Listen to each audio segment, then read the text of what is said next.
প্রথম আলো, daily star সহ সাংস্কৃতিক প্রতিষ্ঠানগুলোর উপর হামলা করেছে, তারা জুলাই গণ অভ্যুত্থানের স্লোগানগুলোকেই ব্যবহার করেছে, শরীফ ওসমান হাদির মৃত্যুকেই ব্যবহার করেছে এবং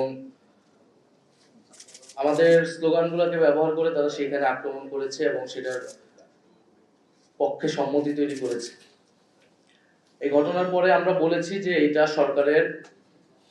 সরকারের ভিতরের একটা অংশের এখানে সংশ্লিষ্টতা রয়েছে, সমাজে এটার পক্ষে সম্মতি তৈরি করা হয়েছিল অনেকদিন ধরে এবং এটার সাথে রাজনৈতিক ব্যাকআপও আছে। এই তিনটা ঘটনা একসাথে না ঘটলে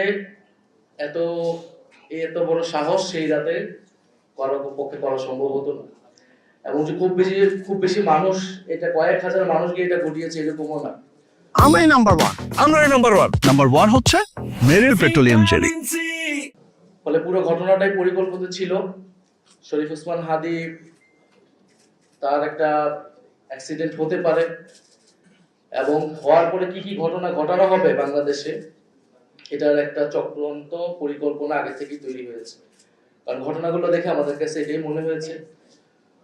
ফলে এই জন্য আমি বলতেছি দুর্ভাগ্যজনক যে মানে জুলাইয়ের নাম বা শরীফ ওসমান হাদিকে ব্যবহার করে এই ঘটনাগুলো ঘটানো হলো। ফলে আমরা মনে করি আমাদের সবারই এটার কিছু দায় আছে, আমাদের অনেক বেশি দায় আছে যারা আমরা জুলাই গণঅভ্যুত্থানে অংশগ্রহণ করেছিলাম।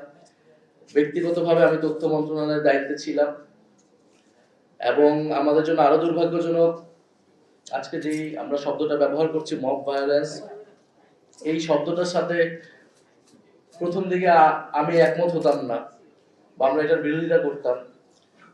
কারণ আমরা যাদের বিরুদ্ধে লড়াই করেছিলাম তাদের পক্ষ থেকেই পুরো জুলাই গণঅভ্যুত্থানকে প্রথম থেকে বলা হয়েছে মবক্রেসি।